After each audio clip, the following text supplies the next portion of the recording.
and welcome to Carly Talks Music.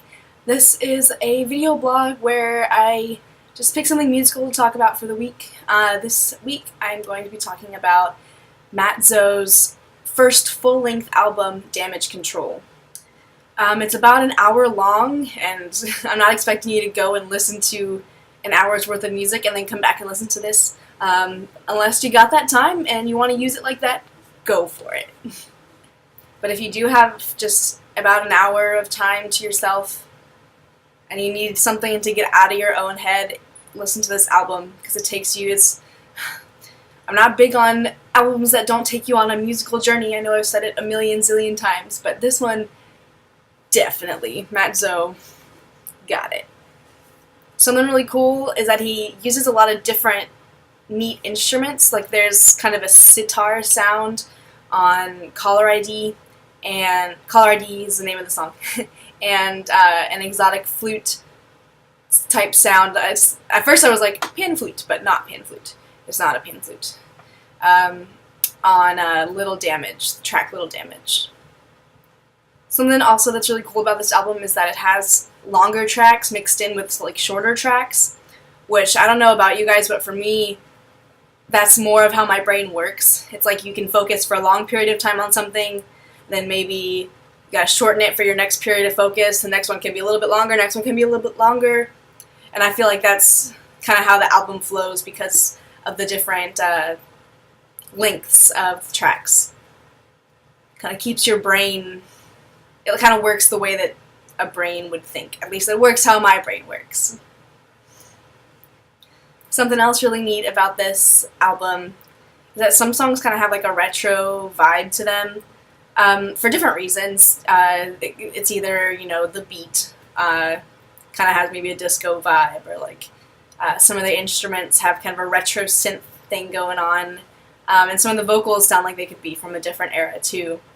And those are just on a few different tracks. So it's not just like on one song that sounds retro, it's like every so often there's kind of retro elements incorporated into what he created. Also, okay, the song Easy is on this album. It's the song that he and Porter Robinson collaborated on, and it is literally one of my favorite songs ever. So maybe I'm a little biased about this album, but if you have not heard the track Easy by Porter Robinson and Mat Zo, get on that. I'm going to put a link for you. It'll be on my little TV over here. And you can, I don't care, you can stop this video and go listen to it right now because that song.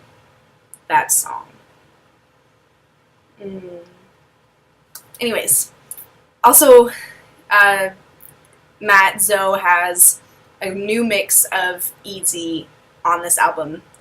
But it's titled E-Z, like the letters E-Z. Which is cute, but yeah, it's got more of a cooler, chill vibe than the Easy track that he wrote with or created with Porter Robinson. Let me tell you, Mat Zo's transitions, like no matter what, just fucking smooth as silk, amazing. Like, and even if it's taking you in a different direction than you were in the song before, it's still really smooth to get you there. You're just like, you feel the transition and then it gets to something that you weren't really expecting, but you're like, oh, well, that wasn't too unexpected. It was just like, oh, here's something else instead. It's like more smooth, not abrupt. I feel like this album does has a great balance of fun versus serious songs. So there are songs that have, really heavy lyrics, and then songs that are just about having a good time, dancing, bobbing your head, whatever you want to do. But yeah, there's like a good balance of that on there, and a good balance within songs as well. So some that might have like a serious kind of epic part, eventually having something that makes you want to bounce, and goes back to the serious, and it's just good musical journey. One of my favorite elements that Mat Zo uses in here is his triplet usage. I feel like everyone's really stuck into 8th note, 16th note things, and so the triplet stuff that he does, especially in the track The Sky, he uses triplets a lot, and he does some cool 3 versus 2 type of things. 3 versus 2 is an interesting. Oh, it's hard to describe 3 versus 2. Just go listen to this guy. Just go listen to it on Spotify or whatever, and you'll feel it. You feel like you know where the downbeat is. Then all of a sudden, the 3 versus 2 starts, and it's like the downbeat that you knew is not that downbeat anymore. But like if you really wanted to find that downbeat again, you could. I hope that made sense. It made sense to me. I really hope it made sense to you.